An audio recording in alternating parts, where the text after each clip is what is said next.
next issue will be on issues about the presidency, the elections, congresses, the zones, and the man who will be the chief servant of Nigeria. Let's also see some of the aspirants in the PDP, what they have to say.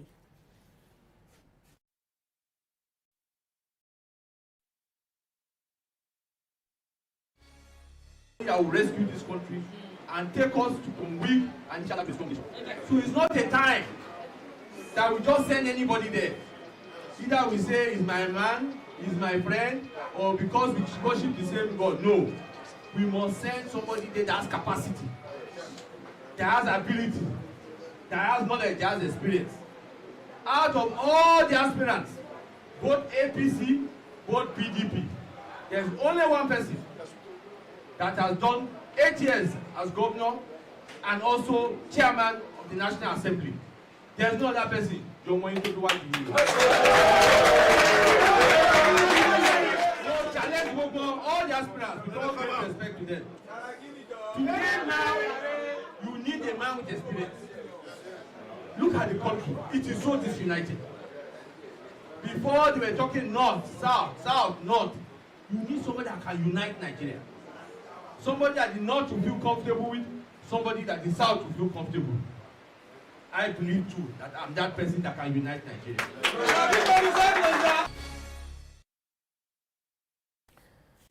All right, we'll also be taking other aspirants in the course of the program. But let's quickly go now to let you know that with less than 10 days to the APC and PDP primaries to elect standard bearers, the atmosphere seems tensed already. And you can hear what is going on.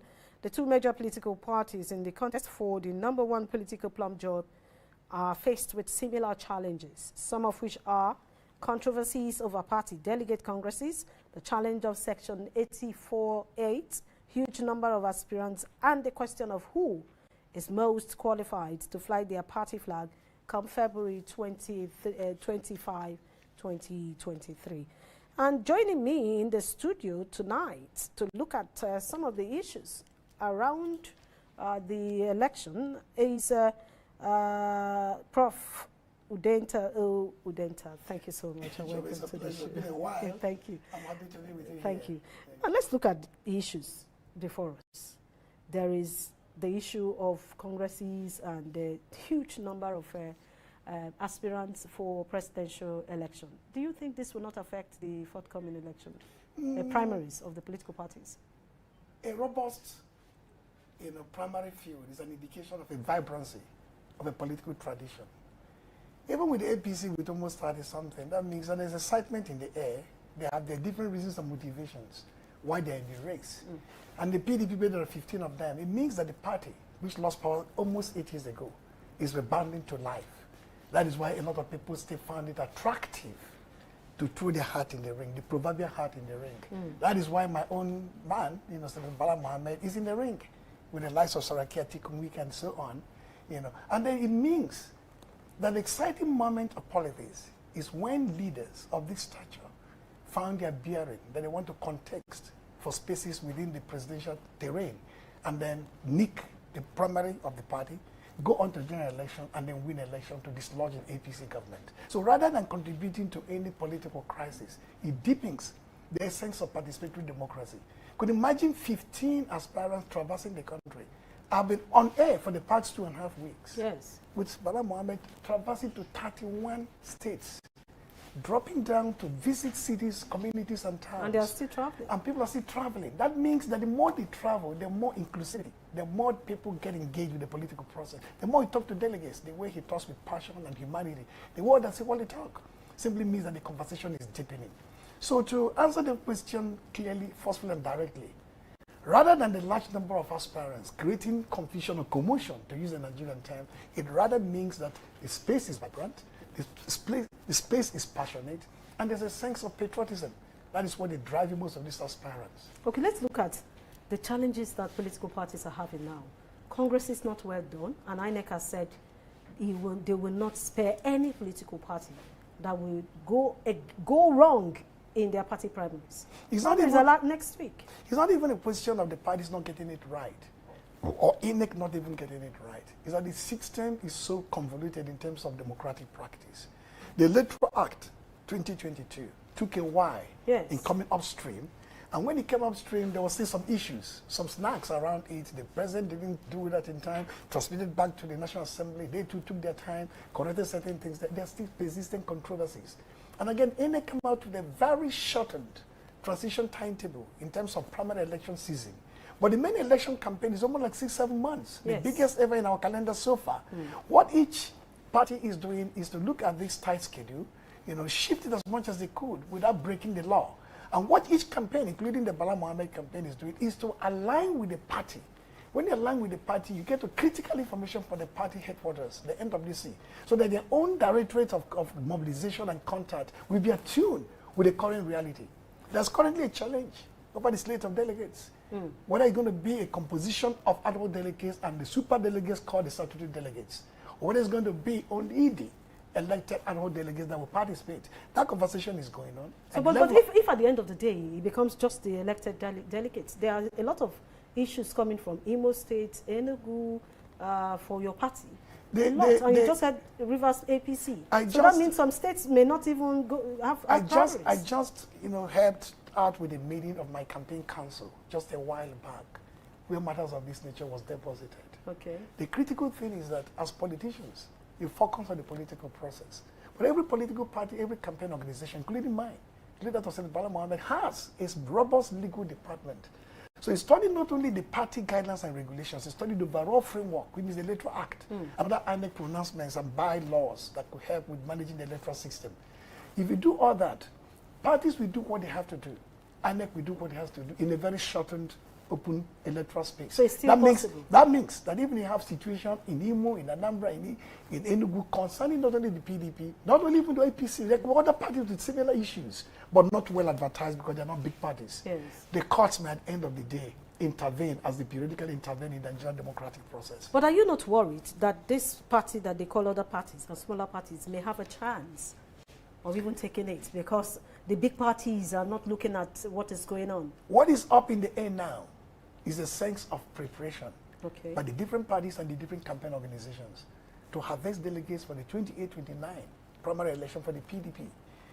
What happened is that when you focus on delegates harvesting in terms of robot exchange by the principal of the campaign, like Bala Mohammed, reaching out to the people, campaign staff working around the clock, the rest of the matters beyond you, because electoral environment is composed of two variables. The internal environment, which you can control within the party and the campaign, the external environment, which deals with enabling act and laws. Those ones are something which you can only be advised upon, but you cannot interfere or intrude.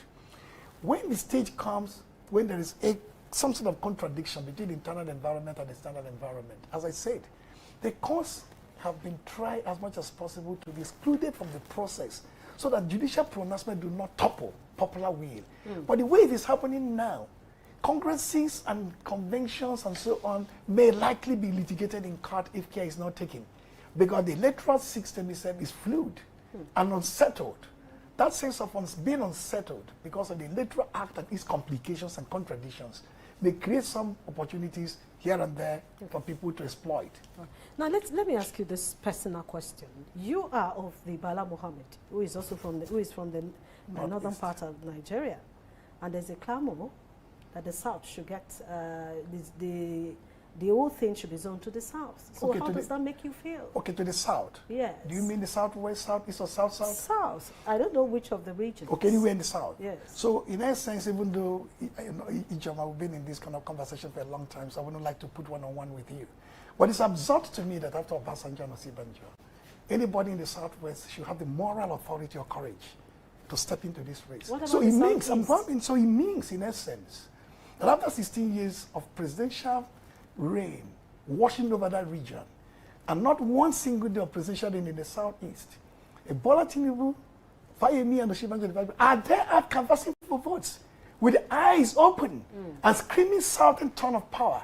That is, for me, very mischievous.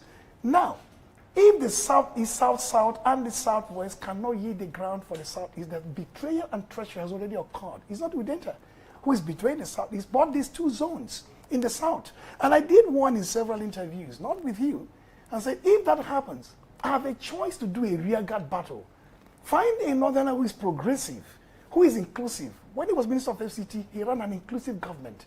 In the Doctrine of Necessity 2010, he championed the cause of a southern minority vice president to become president. That means my people have an easier bet in an inclusive government if you don't get the ticket because of the treachery from the south. At worst, it could be 8 years of Bala Mohammed presidency, rather than a 16 years and another 16 years of a Yoruba presidency, another Northern presidency in an amorphous, indeterminate form. In essence, the bland zoning from the north to south, without minding the tensions in the different geographies of the south, is mischievous, is duplicitous, and is deflective. It conceals those tensions as if a southwest presidency satisfies my people because it's from the south, when they're going to have this 12 years, 16 years, 24 years. Or the south-south with Jonathan's 2.5 years VP-ship, 5.5 years of presidency there, and somebody in that zone wants to become president. Why is it that they cannot restrain the unbridled ambition and say, if he goes to the southeast, nobody in the north is going to lift a finger to contest? So long as you think so? Of course, because it's going to be a unified south in favor of the southeast, as we did in 1998. So if he goes to the south-south, they will raise their fingers to contest? Because it means they're going to have from Jonathan's 8 years in Villa, will be another 8 years from the south-south, and nobody from the southeast. Better I go to the northeast where nobody has experienced presidential power minus Atiku as a VP since the dawn of this republic. That is of this Fourth Republic. That's why Bala Mohammed, as the chairman of the PDP committee, in terms of litigating what happened in 2019, in 2020, he came up with a very powerful report. Apart from litigating that subject matter, he said, in terms of historical formulation of our power dynamics, the southeast and the northeast stand the most depressed in terms of access to presidential power. That is why so many people are of the view that if you do not yield power to the southeast as a form of affirmative action, as we did in 1998-99, when Olu Falaye and Obasanjo, two persons of the southwest, contested on behalf of three parties. Yeah. Ijoma, three political parties selected only two people. And none of those people got selected on the basis of the immeasurable strength, as good as they are patriots, because the southeast yielded space for them. So now that they didn't yield space. Now the one who yields space, it is left for me now to protect the interests of my people by looking at another person outside that certain frame who could provide a better opportunity for an inclusive model of government for them. Before I let you go, you've been talking about Bala Mohammed. You think Bala Mohammed is capable? He has the strength? I think Nigerians will come out to vote for Bala Mohammed. You have lived in this city with me, and you saw the quantitative and qualitative transformation of this city landscape. Some other ministers may have done a few things here and there, but the Abuja situation today, which has not been well in the past 7 years, is because of the Bala Mohammed. In terms of the Kubwa Expressway, the Airport Expressway, opening up Gusape, 14th District, the last swap day, Centenary City, the list goes on. The IGR system from 100 million to 1 billion. And so many, the CNH, open space, making money from it. Use inclusion into the governance model of security and peace architecture at the lower level. And in Bauchi, the president was there yesterday. You know what he said? Bala Mohammed is coming, a president of APC from another party. He's coming because what he saw and what the SGF saw in Bauchi for the water upgrade project there was amazing. If you go to Bauchi, see what he's doing without oil money. He is capable to run Nigeria as a journalist. Prof, when you talk about going to state, I have heard so many aspirants who are governors of their states say the same thing. So now that Nigerians are listening to people talk about these aspirants, and Nigerians are beginning to wonder, they are on the same page. I said, it is not about going to the state. I said, a president of a party called APC for Nigeria is going to a state, or went to a state of PDP, who is contesting for the same job. He's not a careless speaker, no matter what he said about Buhari. He's measured and reticent. He said, Bala Mohammed is coming. Because what we saw, my people saw in Bauchi, is something spectacular, almost unparalleled. Award after award as best governor in terms of infrastructure, using very little resources to do quantitative works. He did it in FCT here. He was not only a journalist like you. He was not a civil servant who left as a director. He was a senator. He was a governor and a minister. That means the so-called GSM, the solidification of the tripod of power dynamics. A governor, a minister, a senator, legislative branch experience, governance experience at the executive branch at the center, and the subnational experience at the state, where he is exposed to all the needs and aspirations and opportunities open to his people. He will make a good president for Nigeria, and he will include everybody in the conversation for power. All right, thank you so much. It's been a short but interesting one.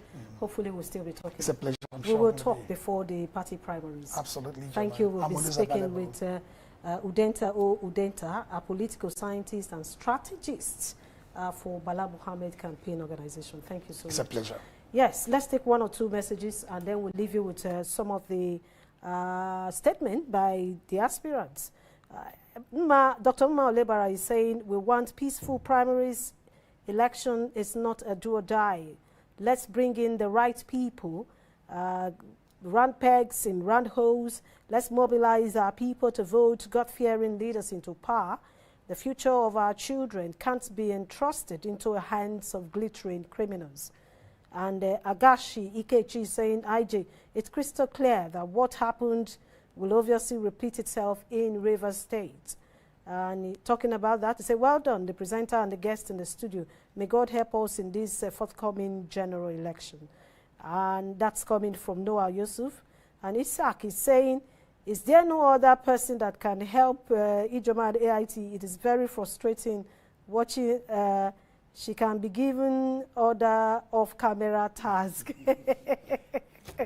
That's okay. Of course. I think they saw it. Then Chukudi is saying, please, my dear, can National Assembly pass law today that will start effect in 15 coming? Well, that's the much we can take. Let's at this moment quickly leave you with the statement by the former vice president as well as the APC leader, Tinubu. Senator Tinubu was in Kanu, and the former vice president, Atiku Abubakar, was in Gombe State. We'll leave you with that. Thanks for joining us, and follow me on my handle at EG Osambu. Good night. Northeast. This is the right time for the Northeast to produce the president because it has never had a shot at it. I have been supporting Gombe State since the return to democracy in 1999. Therefore, I'm seeking your support and prayer to actualize my presidential ambition. 2023 presidential election is a Northeast project. The security situation in Nigeria is unpardonable. The resources are there, the men are there, the equipment, but to harness them and serve the purpose, there is no leadership. Please come and provide that leadership. It is your leadership that we are looking for. It is your leadership that Nigerians are yearning for. It is your leadership, our youths, as you have seen them, they are yearning for. You vote diligently. You are committed to the social welfare of the people, but you are not being rewarded adequately. See me. Look at me again. Make me president. That will change. We don't have that facilities. That is called commodity exchange for the farmers.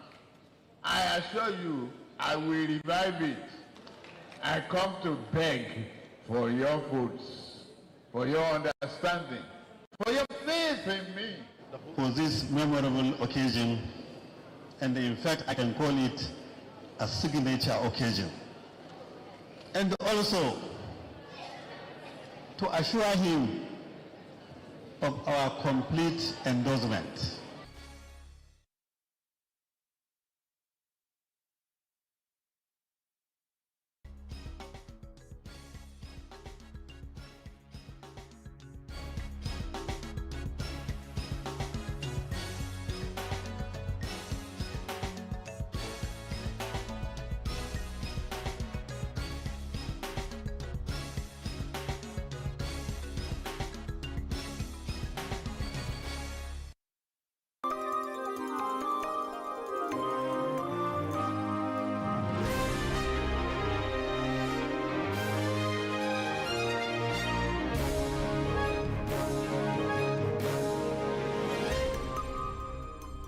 AIT, sharing the African experience.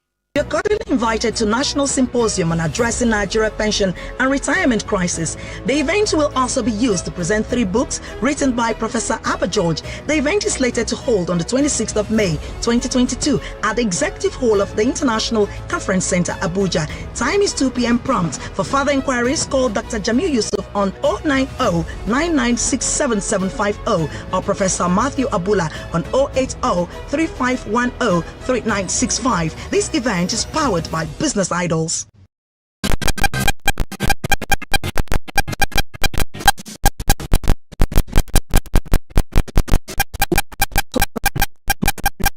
Don't